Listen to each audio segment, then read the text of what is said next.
Coucou Axel. Salut Bernadette. Alors bon... Autour d'une bouteille. Autour d'une bouteille. On est toujours sur de la méthode traditionnelle. Hein. Donc méthode traditionnelle guilloterie. Mais une méthode traditionnelle un petit peu exceptionnelle quand même. Puisque c'est du vin rouge mousseux de qualité. Et il est juste divin, ce vin. Il est vraiment très très bon. J'essaie de voir combien il y a d'alcool. Ouais, 12%. 12%. Wow. Ça passe. Oui, ça passe. C'est pas mal. C'est pas mal. Donc on a cette bouteille à finir en moins d'1 heure. Donc comme ça, tout va bien. On est bien parti là. Franchement, on est top. Bon, je te laisse l'honneur.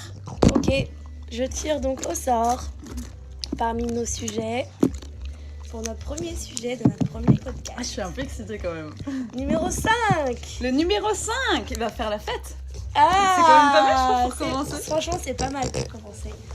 Surtout quoi, après, on va pas faire la fête, mais on va sortir. Ouais, et pour nous. c'est vrai que si on avait parlé des problèmes mère-fille, on aurait sûrement chialé à un moment donné. Ça va, Axel, oui, ça va. On sort, non, on reste en pyjama avec on reste là. un pot d'Haagen-Dazs et Netflix. Netflix and chill. Ok, donc la fête. Bah écoute, moi déjà j'ai toujours été très curieuse, je pense, de ton passé. Est-ce qu'on peut dire passé parce que tu continues ou pas à faire des teufs? Beaucoup moins. Beaucoup moins. Ouais. Voilà. Mais non, c'est clair. Tu vois, c'est quoi déjà ta première teuf? Est-ce que tu peux un peu me raconter? Enfin, moi, c'est un truc... comment t'as pu... virer dans le... Qu'est-ce qui s'est passé? Obscur de la Qu'est-ce qui s'est passé, Axel?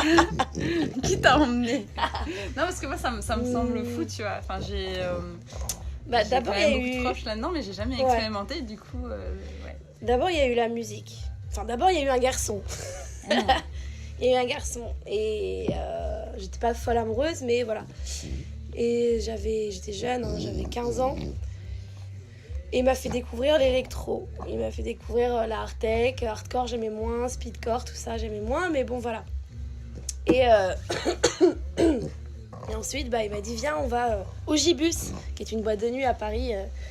Donc moi, à mon époque, c'était vraiment le point où t'allais quand t'étais jeune pour expérimenter, tu vois. Ouais.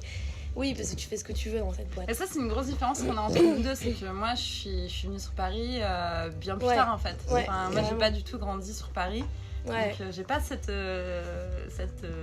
pré-jeunesse que t'as pu avoir. Oui, je peux comprendre. Ouais. Ici, tu peux... Parce que même avant, là, on parle de la teuf, mais même avant ça, voilà, c'est ça. J'allais en boîte de nuit avec ma copine, une copine, donc je ne dirai pas le nom. On avait 13 ans, on était allés en boîte de nuit, quoi. Tu vois. Et il n'y avait aucun souci pour rentrer en boîte de nuit parce que c'est des boîtes de nuit où il n'y a que des mineurs, en fait. Et c'est complètement illégal, hein. Ouais. Mais c'est toléré, quoi. C'est comme ça. On allait comment ça s'appelait, au bac ou un truc comme ça, bâche ou je sais pas quoi, dans le 15e.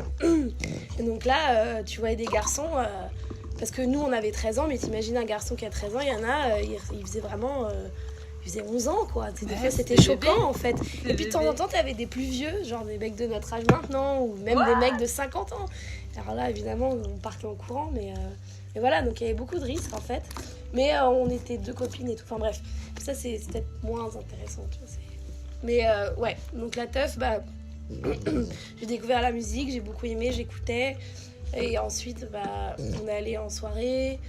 Ensuite, je suis allée avec d'autres... Enfin, en fait, le truc qui m'a vraiment aidée avec le monde de la teuf, c'est que je me suis fait un groupe de potes. Et c'est un peu genre comme une... pas une ligue, une secte, mais genre comme plus une ligue. Tu vois, genre t'as des ligues de football, t'as des ligues de jeux vidéo, des trucs comme ça, t'as des ligues de teufeurs, tu vois. Et on savait où se rencontrer dans Paris. Mais ça c'est fou parce que ma petite sœur qui est une bonne teufeuse aussi, et je pense que c'est un truc qui l'a tout de suite séduit en fait, cette idée limite de famille en fait, de communauté, seconde famille, je pense que... Exactement, et genre moi à ce moment-là j'avais pas beaucoup d'amis en fait, au lycée ça allait mieux, au collège c'était la catastrophe, j'avais perdu tous mes amis, mais au lycée j'étais un peu la meuf seule, qui s'entendait avec les gens, mais j'avais personne qui me ressemblait entre guillemets, tu vois, qui voulait vraiment être avec moi. Donc j'étais la meuf un peu chelou et tout. Et en fait ça m'a aidée de me dire mais putain en fait je peux avoir des potes Mais c'est génial. J'ai pas besoin d'être seule et me faire chier avec mon joint. Je peux prendre des drogues dures avec des gens cool. Non, mais c'est sûr qu'il y a tout ce truc-là qui est dangereux avec les drogues et que voilà, il y a eu aussi plein de trucs pas très cool de ce côté-là. Des gens qui font pas attention, puis on fait des bêtises et tout, quoi. C'est sûr que voilà. Après, moi j'ai eu la chance, à ce moment-là, j'étais élevée par mon père. Et lui, il me disait, écoute, t'as le droit de te faire ce que tu veux. Tu es libre à 100%, à 200%. Tu veux sortir toute la nuit, tu sors toute la nuit. Bon, à ce moment-là, j'avais quand même 18 ans, tu vois. Et bon, quand même, c'était un père cool. Il me demandait jamais où j'allais, il me demandait, voilà, j'avais jamais de compte à rendre, tu vois. Et donc, j'étais complètement libre. Alors qu'à côté de ça, ma meilleure amie de l'époque, elle avait pas le droit de sortir, tu vois. Donc, elle devait faire le mur. Ouais, ça, elle c'est devait mentir. Moi, et en fait, c'est super, vachement plus dangereux. Parce que moi, je me sentais forte, quoi. Tu vois, tu sais, j'avais mon père derrière qui me faisait confiance. Donc, dès que je sentais qu'il y avait un peu un souci ou un truc, genre là, ça va pas, genre là, tu devrais pas faire ça ou quoi, j'avais un peu, genre mon père derrière en mode, il te fait confiance, tu vois. Il te laisse aller. Et si tu veux, tu rentres le lendemain, donc 2 jours plus tard. Mais enfin, voilà, du coup, ça, je pense que ça m'a vachement aidé. Mais ça, par contre, je te coupe parce que moi, je pense que j'ai des parents qui ont été aussi très permissifs, où je pouvais faire un peu... je pouvais pas faire tout et n'importe quoi, mais en tout cas, ils me laissaient vraiment une belle liberté et j'avais quand même, pareil, on me faisait pas chier. Je pense qu'assez tôt, j'ai pu sortir et faire ce que je voulais. Et t'as ce truc-là où je pense que du coup, tu te dis, bon, j'ai une confiance qu'il faut pas que je trahisse. Et en plus de ça, tu sais que t'as un espèce de backup parce que c'est important, parce que tu sais que t'es pas là en mode loose day et tu sais que s'il y a un truc qui va pas, tu peux appeler pour avoir du renfort. Et ça, je pense que en tant que parent, j'espère que c'est un truc que je pourrais reproduire parce que c'est important. Ouais, je suis d'accord. Pardon, du coup, je t'ai coupé. Non, mais il n'y a pas de souci. Mais du coup, c'est vrai que du coup, on a envie de parler, parce que maintenant, nous sommes des trentenaires et qu'on pense aux enfants et au futur. C'est vrai que forcément, genre, comment on va être avec eux. Mais bon, ça, c'est un autre sujet par rapport à la fête et tout. Est-ce qu'on va arriver, justement, parce qu'on a fait toutes ces conneries-là, est-ce que je vais arriver à être en mode cool, relax là-dessus. Tu vois ce que je veux dire? C'est pas évident. Ah, mais complètement. C'est pas évident parce que j'ai vu des choses horribles, franchement, genre, j'ai vécu des trucs pas cool. Et genre, la fête, c'était génial. Et j'ai encore des amis de cette époque-là et tout. Et j'en ai d'autres que j'ai perdus. Il y en a d'autres qui sont morts. Il y en a qui sont suicidés. Enfin, tu vois, il y a plein de trucs quand même super dark. Et donc, c'est vrai que la teuf, ça attire aussi beaucoup de marginaux. Et ça, c'est génial. Mais aussi, il y a le côté marginal, dark, pas cool aussi, tu vois. C'est sûr que... Et puis, il y a des gros problèmes de drogue. Et c'est pas du tout contrôlé parce que c'est illégal. Et donc, c'est le bordel, quoi. Mais est-ce que toi, du coup... j'ai 2 questions. Déjà, est-ce que toi... la définition de la fête, c'est la teuf ou est-ce que pas forcément? Et aussi, j'ai oublié ma deuxième question. Oh mon dieu. Super podcast. 30 ans et vinyle. Merde, c'était hyper intéressant pourtant, comme souvent ce que je dis. Bon, déjà, vas-y, parle-moi de ça déjà, et je pense que ça va revenir. Alors, c'est marrant parce que moi, j'ai vraiment du mal à me dire que un dîner, c'est une fête, par exemple. Ok. Les dîners, je vais souvent me faire chier. Ok. Ouais, et c'est compliqué parce que... genre un dîner chez quelqu'un, genre je t'invite demain, t'es en train de me dire qu'à chaque fois que je t'invitais, tu te faisais chier. C'est pas... Non, en plus, au final, en général, ça va. Mais la plupart du temps, je suis en mode... bon, voilà. Pour moi, une fête, s'il n'y a pas de danse, s'il n'y a pas un moment donné où je danse sur de la musique forte, c'est pas une fête, en fait. C'est pas genre la drogue, tout ça, l'alcool et tout. J'en ai fait plein des fêtes sans. Et donc, c'est vraiment pas ça. C'est le moment où je move mon body. Yeah. Et pour moi, ça, c'est une fête. Ouais, ça, je suis assez d'accord avec toi. Même si, par contre, au contraire, tu vois, j'adore, en fait... moi, je pense que j'ai toujours été plus à l'aise en petit comité comparé à en grand. En grand, j'arrive pas trop à m'imposer et je suis vite je me sens vite un peu merde, comment on dit, tu sais, un peu diluée en fait, et du coup j'arrive pas, en fait à la fois parce qu'il y a toujours plein de petits groupes qui se créent avec plein de sujets, j'ai envie d'être partout et nulle part à la fois, et c'est très compliqué pour moi, je sais pas trop bien gérer ça, et c'est pour ça que je préfère les petits groupes, et pour moi j'adore en fait les dîners, tu vois, enfin comme ce qu'on a pu avoir avec nos mecs ou entre copines. Je fais référence, tu vois, il y a pas si longtemps on a fait un dîner tous les 4 ah oui, ouais, mais ça c'était super chouette. Voilà, et ça, tu vois, c'est vraiment pour moi de qualité avec mes amis, mais c'est vrai que je considère pas ça vraiment comme faire de la fête. Je suis assez d'accord que pour moi, faire la fête, ça inclut danser. Et ça inclut une certaine liberté où tu penses plus vraiment en fait. Enfin, tu vois ce que je veux dire ? C'est vraiment genre, je dis pas que tu prends ton cerveau, tu fous de côté, mais il y a un peu ce côté quand même. Ouais, carrément. Un truc un peu transcendant, quoi. Ouais, c'est ça. Il y a de la transe dedans. Tu vois, je repense à la fête de la musique qu'on a pu faire il y a quelques années, où on n'était pas forcément beaucoup. On était combien au final ? On était... Bah quand même, il y avait toutes les filles. Il y avait toute notre bande, mais on était quoi ? On était 4-5 ? Ouais. Plus ? Un peu plus, je pense. Ah ouais. Ouais, on était quand même un bon groupe. Ouais, donc... Ce genre-là, mais ça se passait plutôt bien. Au début, c'était un peu chaotique, on savait pas où aller. Ouais. Mais c'est vrai que... Ou alors après, ouais, je sais pas trop. Mais oui, je vois ce que tu veux dire. Pour moi, en plus petit comité, c'est plus facile. C'est sûr. Non, puis, mais ce que je veux dire, c'est qu'il y avait quand même cette notion de fête pour moi, en fait. Mais t'as raison, je pense que la notion de fête est très liée à la notion de musique. Oui. C'est assez intéressant. Mais alors, moi, par exemple, je fais parfois des cours de danse qui durent très très longtemps. Ouais. Ou il y a des moments où on est en transe. Ouais. C'est la danse libre. Est-ce que ça, c'est une fête ? Bah, justement, ça, c'est à toi de me le dire. Bah, c'est compliqué. En fait, c'est un peu... je me pose souvent la question et franchement, je sais pas encore quoi répondre. Je pense qu'en fait, non. Parce qu'une fête, faut que ça... Pour moi, une vraie fête à 100%, j'aurais pas dormi de la nuit. Ou presque pas, tu vois. Ah, intéressant. Presque pas ou pas du tout. Ouais. C'est le truc où j'ai tellement dansé que... Et parfois parler, ça dépend. Ça dépend de quelle drogue tu prends. Et est-ce que pour toi, la notion de fête, elle va avec la notion de célébration ? Tu vois, je repense à un mariage, par exemple. Ouais. Sur un mariage ou un anniversaire. Parce que je pense que, tu vois, en y pensant, je pense qu'il y a un peu de ça aussi.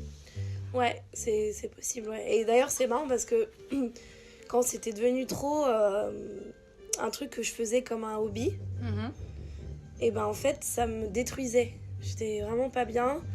Et même après, parce que à Londres, quand j'habitais à Londres, vraiment, je faisais la fête tous les week-ends, quoi. Tous les week-ends. Et en fait, après, je me rends compte que t'es crevé, et ça a plus le même effet pour toi, en fait. Et donc, de faire une coupure, tout d'un coup, ça devient une célébration, en fait. Ça devient pas genre un truc du quotidien, en fait. Ah bah oui, c'est le week-end, on va faire la fête, tu vois. Enfin, ça devient une drogue, en fait. Ça devient une drogue de faire la fête parce que... Et puis même sans être une teufeuse, tu vois. Même des fêtes dans des appartes parisiens, comme on les connaît, là, que moi, je déteste. Absolument déteste. Ah ouais, c'est marrant. J'ai horreur de ça. Pourquoi ? Comment ? Alors, le pire genre de fête, pour moi, ça serait... J'arrive dans un appartement à Paris qui est petit, il y a plein de monde et ils fument tous des joints. Alors là...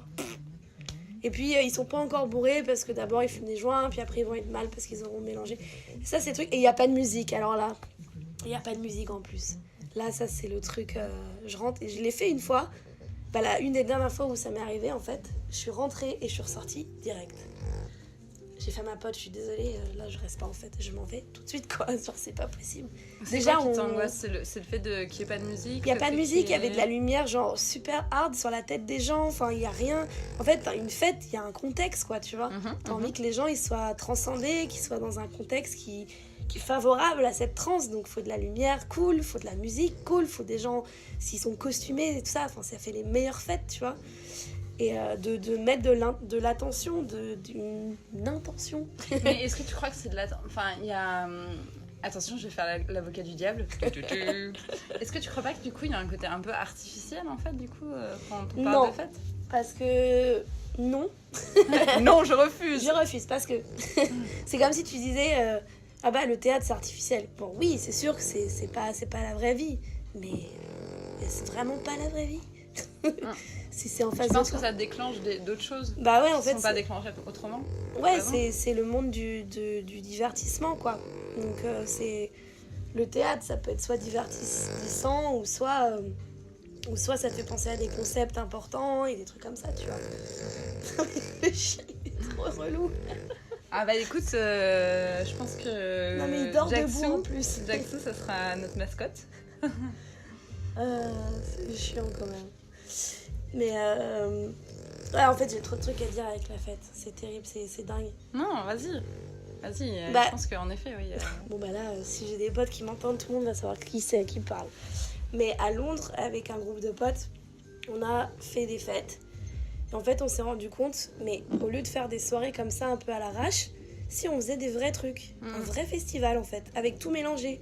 Moi, je m'occupe de la programmation des artistes et tout. L'autre, il s'occupe de la programmation des musiciens, des DJ, etc., etc.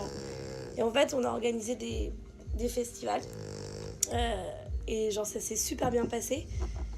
Et enfin bref, c'est encore un long sujet, mais on était une dizaine de potes et on a organisé ça chez nous. Donc il fallait qu'on vide chez nous. C'est genre des centaines de mètres carrés de warehouse et des ateliers, tout ça, enfin bref.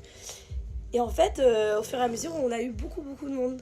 Énormément de monde, tellement de monde qu'on a dû louer, genre à la 3e ou la 4e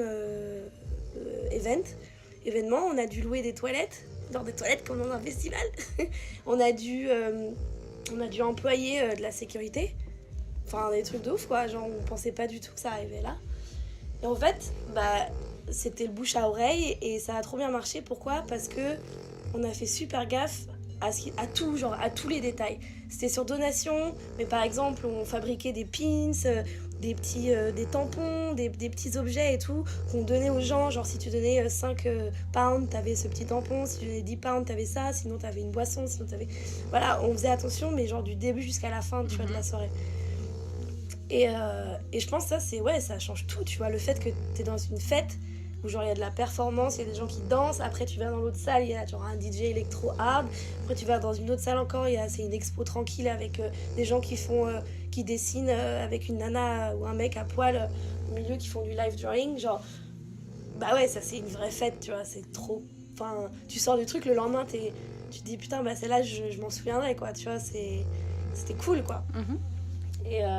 Et oui, donc voilà, quand tu mets ça à côté d'un appart à Paris où tout le monde fume et que t'as les lumières qui te font mal à la gueule quand tu rentres et que c'est tout enfumé, ils ouvrent même pas les fenêtres et qu'il y a même pas de musique, tu te dis bon, bah, c'est pas une fête les gars là, pourquoi vous m'avez invité c'est... Mais ça reflète du coup pas mal de choses sur les gens en fait, je trouve, ce que tu veux dire, tu vois.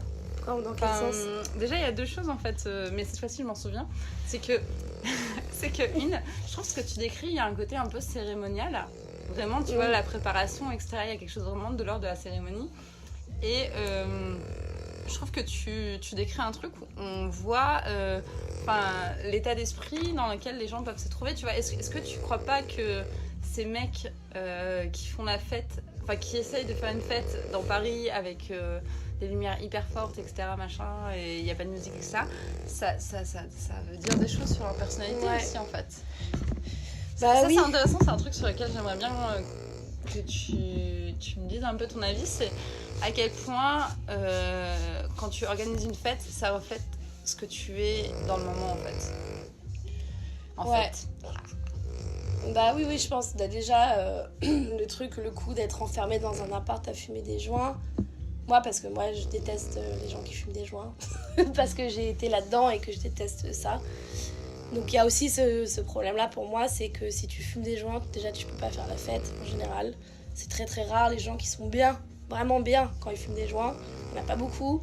Tu fumes un joint, t'as envie de rien faire. Enfin, tu vois, franchement, c'est limite si tu peux suivre ton film, c'est limite si tu peux lire un livre. Ça peut être une autre genre de fête pour certaines personnes. Enfin, moi je me souviens d'amis, en fait. Moi j'ai jamais été une grosse consommatrice de quelle que soit drogue. Enfin, moi je pense que je suis quelqu'un de très curieux mais jamais très deep dans les choses.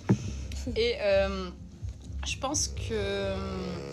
Enfin, j'ai eu des amis vraiment où en fait c'était leur façon de passer des soirées en fait. Je sais pas si on peut appeler ça faire passer des fêtes. soirées, exactement. C'est passer le temps et passer des soirées. Et en fait, c'est vraiment... Enfin, pour moi, c'est pire de fumer des joints sur joints dans un appart.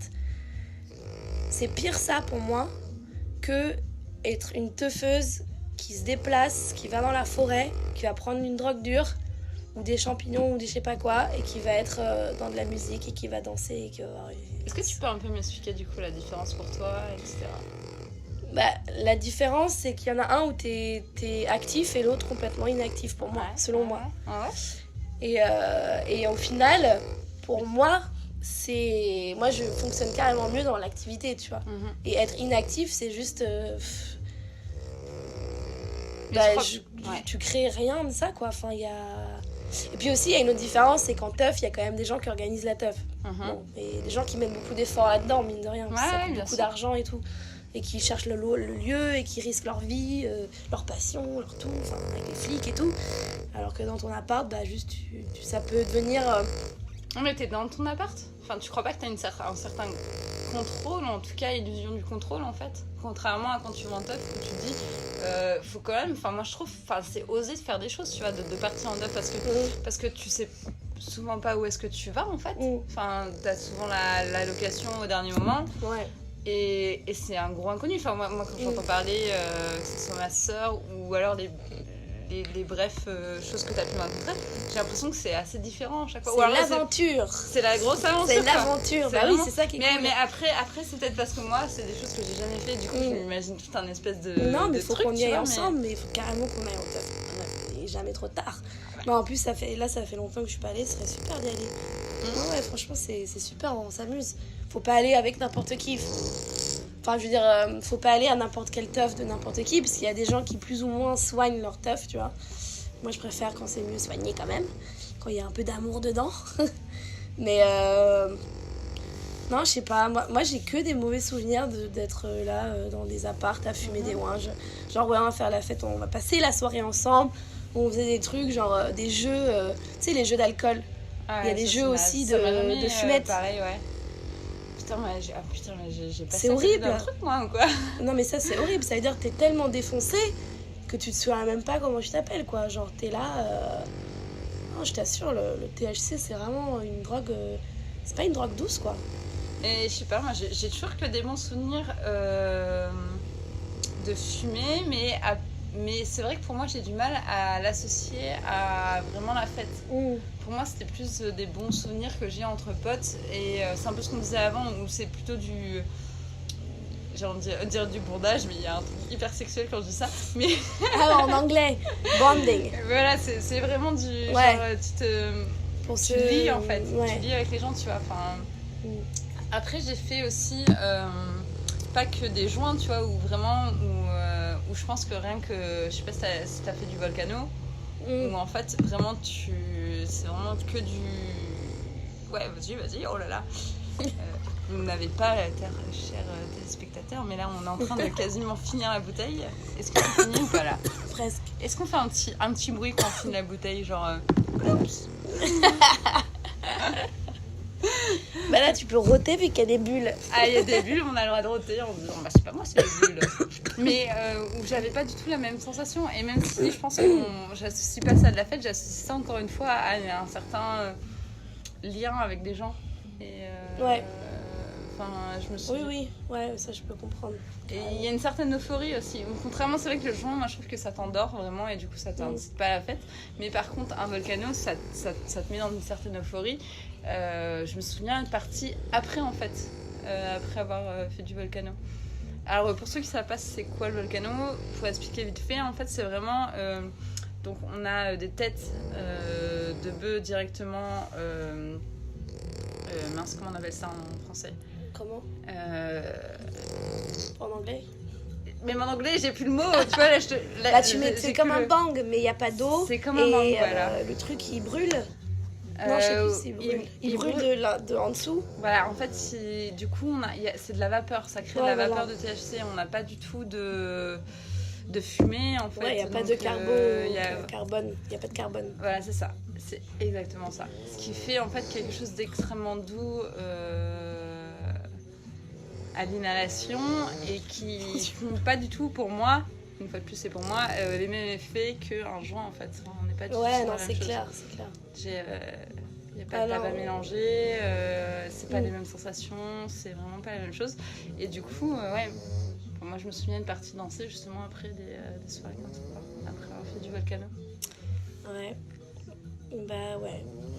Donc bref. Ouais. Peut-être moins intéressant, mais en tout cas je trouve que voilà, si. C'est plus des moments intimes avec les gens. Carrément. Non mais c'est sûr, après la fête ça peut être après une bonne nouvelle, c'est la fête, tu vois, c'est trop la fête. Mais grave. Quand t'es trop content, c'est la fête. C'est quoi ton meilleur souvenir de fête? Est-ce que t'as là tout de suite maintenant genre à fond? Ouais, j'en ai un. Ouais. Vas-y. C'est une fête qu'on a organisée justement avec les potes.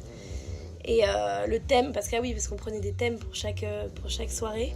Et c'était le cul. Ah Ça s'appelait Sex and Space. Donc c'était le cul et l'espace, quoi. Oh, génial. Et en fait, on a fait des performances mais tellement cool. Et moi, je me suis éclatée avec des costumes mais de ouf. Un peu genre à la 5e élément... avec les tétons qui sortaient, au lieu d'avoir un clivage ici, un décolleté des seins, t'avais un décolleté de l'arrêt du cul. Je m'étais trop éclatée et tout le monde s'était trop éclaté. Et c'était juste magnifique et on voulait juste... Notre délire, c'était l'amour, étrange, peu importe, mais genre l'amour.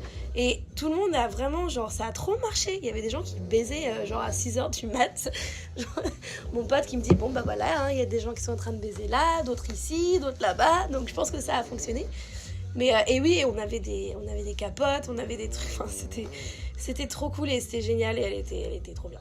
Et ça, mais écoute, c'est trop drôle que tu me dises ça parce que c'est un truc sur lequel je voulais un peu transitionner, mais pour moi, mes meilleurs souvenirs de fête, c'est... je trouve que justement, pour moi, le sexe, c'est un peu une fête, en fait. Ouais. Ça peut vraiment être quelque chose de très festif. Ouais.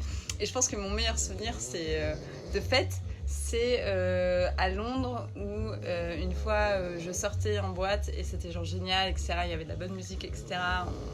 Et je commence à danser avec un mec et ça commence à être un peu chaud. Et ma petite et au final on finit en plan 3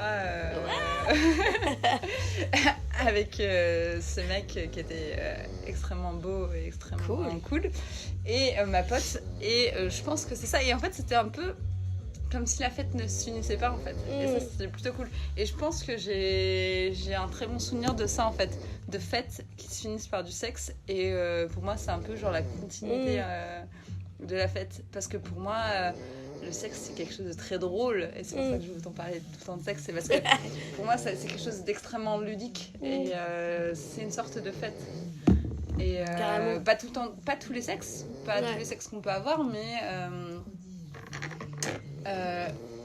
un des très bons souvenirs que j'ai aussi de fête, c'est une crémaillère où j'avais invité une nana avec qui je flirtais pas mal et où je finis avec elle en fait, un peu sous mais pas complètement genre déchirée, mais un peu sous elle aussi, et il y a vraiment cette espèce de découverte du corps avec une espèce d'euphorie extrêmement sympa liée à la fête, parce que c'est ça en fait la fête, c'est aussi je trouve tu parlais de danse mais c'est ça en fait, c'est la connexion avec les autres, carrément. C'est ça.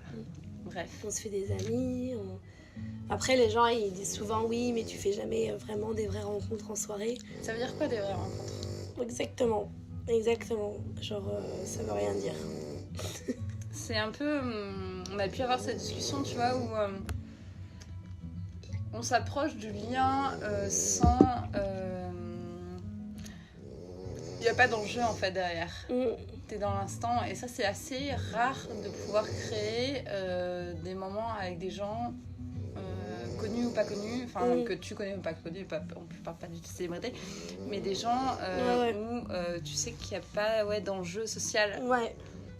Ouais, et justement par rapport à ça, les autres meilleures fêtes que moi j'ai eues, parce qu'il y en a eu plusieurs pour le coup, c'était cool. Mais c'est un peu genre la recette de la fête qui va bien se passer, au cas où t'as envie d'en faire une bientôt. La recette, mettez un petit peu de sel et de poivre. Et mais c'est un truc tout bête, vraiment c'est tout bête, mais genre ça marche à tous les coups, et c'est un truc, faut oser aussi. Et ben, c'est tout con, en fait, t'as une soirée avec que des gens qui se connaissent pas. Ouais, ça c'est génial. Et ça marche trop bien. Ouais. Et c'est génial. Et genre la dernière que j'ai organisée, c'était pour une amie d'une amie, pour son anniversaire. Elle avait pas beaucoup d'amis en fait, cette fille. Et on a organisé une soirée on a grappillé un peu comme on pouvait partout là. En plus moi je venais de revenir à Paris, donc franchement j'ai rencontré 3 personnes depuis que j'étais arrivée. Enfin voilà, tu vois. Et bah du coup c'était génial. Genre on a passé une super bonne soirée quoi. Tout le monde a dansé, les gens ont fait de la salsa ensemble, genre c'était complètement libéré. Et il n'y a pas eu de malaise parce que les gens, bah en fait, ils n'ont pas besoin de leurs potes pour s'amuser, quoi. Au contraire, des fois, c'est même libérateur parce que, waouh, tu peux Salut, je m'appelle Axel, tu vois. Genre, comment tu vas ? Bah ouais, bien. Et genre, tu vois, tu pars de zéro et c'est trop cool. Des fois, ça rafraîchit, en fait, tout ça, quoi. Et c'est encore... Après, ça, c'est moi, mon truc, mais c'est encore plus cool quand tu l'organises et que t'es justement... Et que, tu vois que ça... que c'est comme ça, et au début t'as peur, tu dis oh putain les gens ils se connaissent pas, ça va être la merde, tu vois les gens et tout, mais en fait non, ça se passe bien. Ah mais ouais, c'est intéressant ce que tu dis parce que je l'ai peut-être moins vécu en fait, mais je l'ai beaucoup vécu en voyage. Enfin moi c'est vraiment un de mes gros délires, c'est de partir en voyage toute seule parce que en fait pour exactement les raisons que tu viens de dire, ce côté de se réinventer avec des inconnus et de repartir un peu de zéro, enfin même si tu pars jamais de zéro, mais t'as vraiment ce truc où tu sais que tu peux partir et je sais que je suis très redondante, mais pour moi il y a moins cet enjeu social en fait que tu peux avoir et voilà. Putain, on est déjà une demi-heure. Ouais. Qu'est-ce qu'on se dit ? Putain, on a presque fini. Bah, on a fini nos verres, donc il est 18h23. On va devoir bientôt se quitter. Oui. Et puis surtout que je pense que les podcasts, comme c'est autour d'une bouteille, bah, quand on a fini la bouteille, on a fini la bouteille. Après, si la prochaine fois on veut faire plus long, faudrait 2 bouteilles.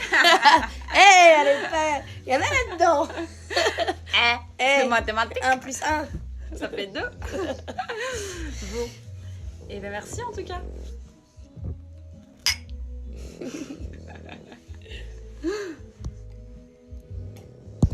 Merde, comment j'éteins ?